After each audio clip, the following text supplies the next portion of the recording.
Assalamualaikum warahmatullahi wabarakatuh. Bismillah, alhamdulillah, wassalatu wassalamu ala rasulillah Muhammad ibn Abdullah. Wala hawla wala quwata illa billahil aliyil azim.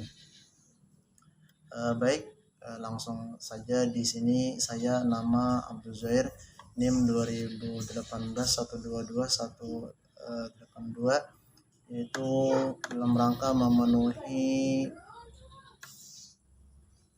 tugas atau final tes mata kuliah keterampilan keagamaan.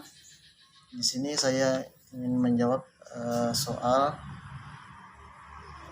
yang pertama, yaitu jelaskan menurut pendapat kamu tentang orang yang tetap menjalankan ibadah puasa di bulan Ramadan, akan tetapi dia tidak pernah mengerjakan sholat wajib. Baik, seseorang yang menjalankan ibadah puasa di bulan Ramadan, karena mana puasa ini juga salah satu rukun Islam, itu yang ketiga ya, karena rukun Islam itu ada 5. Yang pertama itu syahadat, yang kedua sholat, yang ketiga berpuasa di bulan Ramadan. Nah, seseorang yang menjalankan ibadah puasa di bulan Ramadan, akan tetapi dia itu tidak melaksanakan sholat wajib 5 waktu, itu tidak ubahnya seperti seseorang yang menyimpan sebuah barang yang sangat berharga di dalam rumah atau suatu bangunan, suatu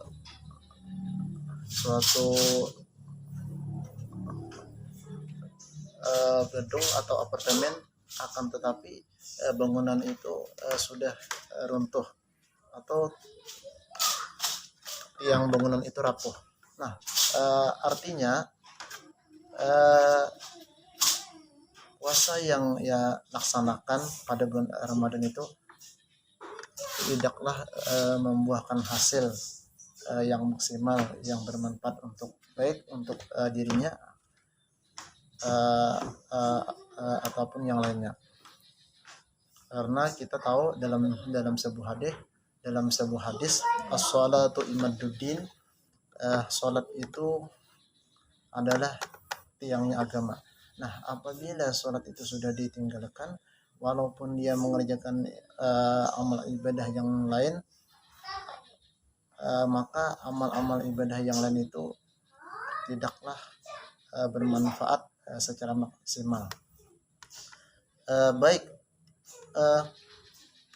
kemudian soal yang kedua, jelaskan mengenai ketentuan pelaksanaan sholat id. Nah, untuk sholat id ini biasa sering kita lakukan itu 1 tahun itu 2 kali. Yang pertama sholat Idul Fitri, yaitu hari raya fitrah. Kemudian yang kedua itu sholat Idul Adha, yaitu hari raya Idul Adha, atau bisa juga disebut dengan sholat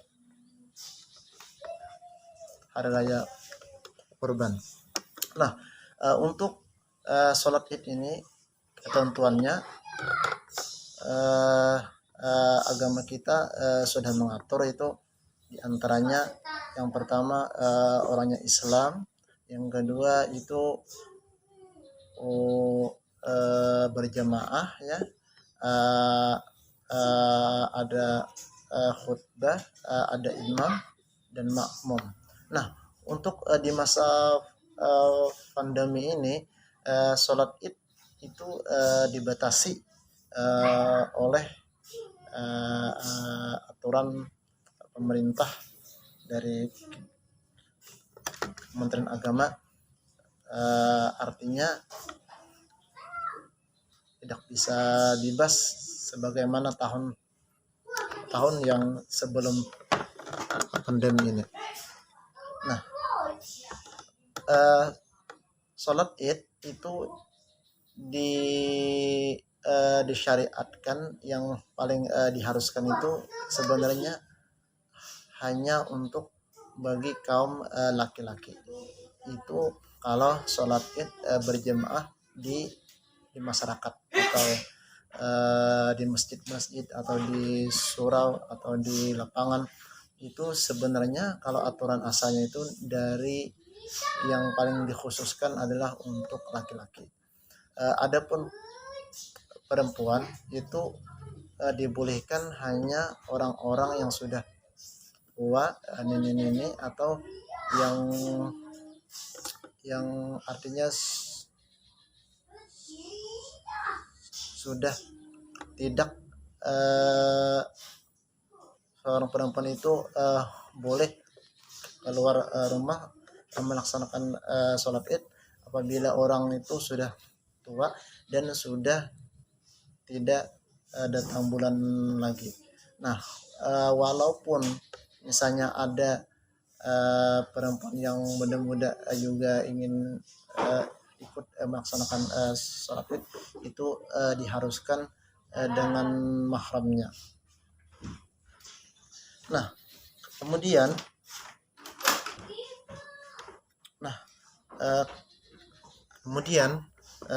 menjawab dari soal atau pertanyaan yang ketiga berkaitan dengan Maulid Nabi Muhammad Sallallahu Alaihi Wasallam.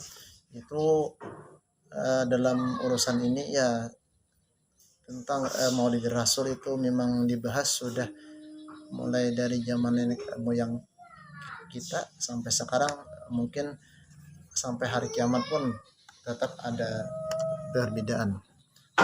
Untuk Maulid Nabi ini sebenarnya untuk kita, dari saya sendiri itu tidak terlalu mempermasalahkan. Artinya bebas, yang mau mengerjakan Maulid Nabi silahkan, yang juga tidak mengerjakan Maulid Nabi pun juga silahkan, selama kita saling menghargai dan tidak mengganggu. Karena ada dalam sebuah hadis yang berbunyi ikhtilaf fi ummati rahmah, kata Nabi. Artinya perbedaan di kalangan umatku itu adalah sebuah rahmat. Ya, jadi artinya rahmat apa? Rahmat artinya kebaikan.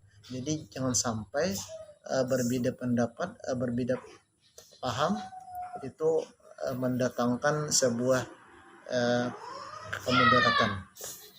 Artinya kita jalan masing-masing, yang mau maulidan silahkan, yang enggak ya juga silahkan. Yang penting tidak saling mengganggu, tidak saling menyalahkan, dan saling menghujat satu sama lain.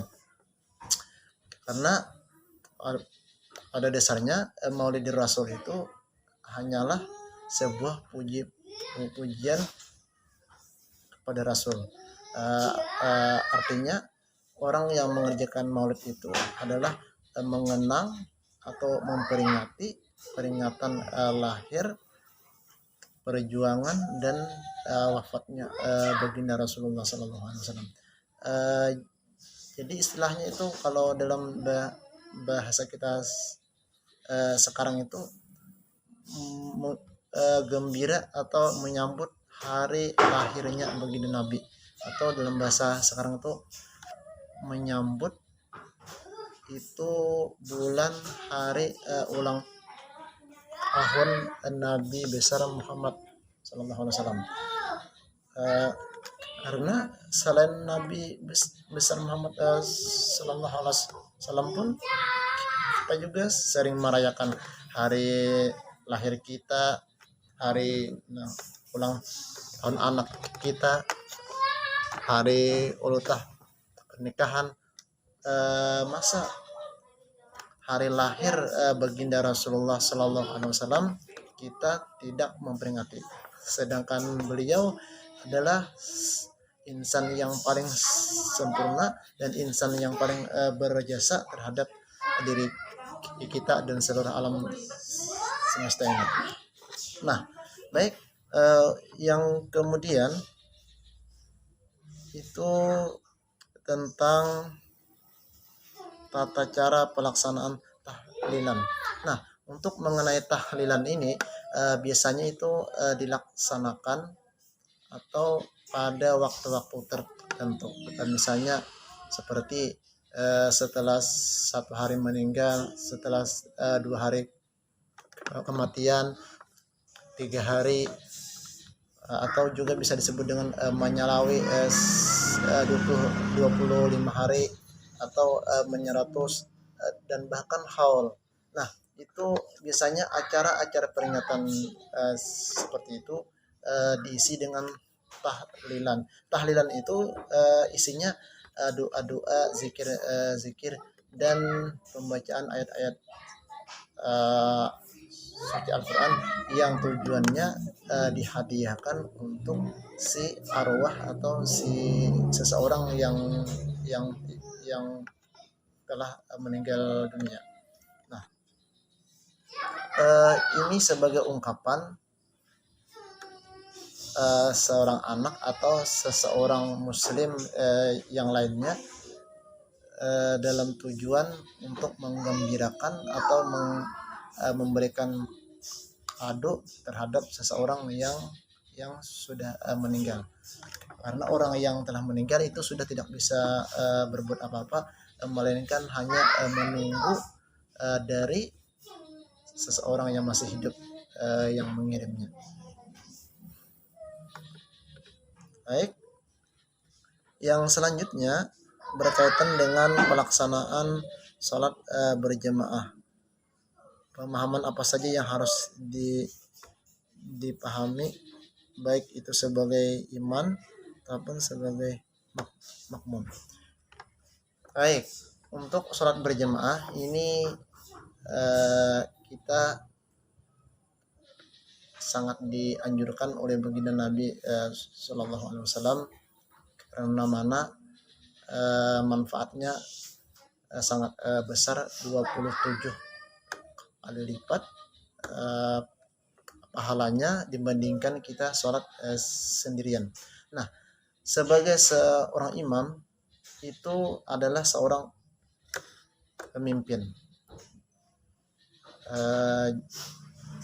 Jadi intinya seseorang yang menjadi imam itu sudah pasti harus memenuhi beberapa kriteria. Di antaranya si imam ini harus laki-laki. Kemudian si imam ini sudah baligh, dan kemudian lagi imam ini fasih bacaan. Artinya tajwid imam ini sudah betul-betul memenuhi persyaratan untuk menjadi imam. Nah, dan akan tetapi yang terlebih afdal lagi, imam ini seorang laki-laki sudah berkeluarga dan lagi fasih bacaannya. Nah, itu. Nah, adapun si makmum itu mengikuti gerakan apapun yang dilakukan oleh si imam. Jadi makmum itu tidak boleh mendahului imam atau lebih keras bacaannya daripada imam. Jadi makmum itu mengikut tujuannya.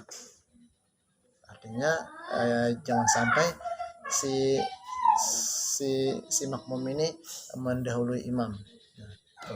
Dan untuk makmum yang laki-laki itu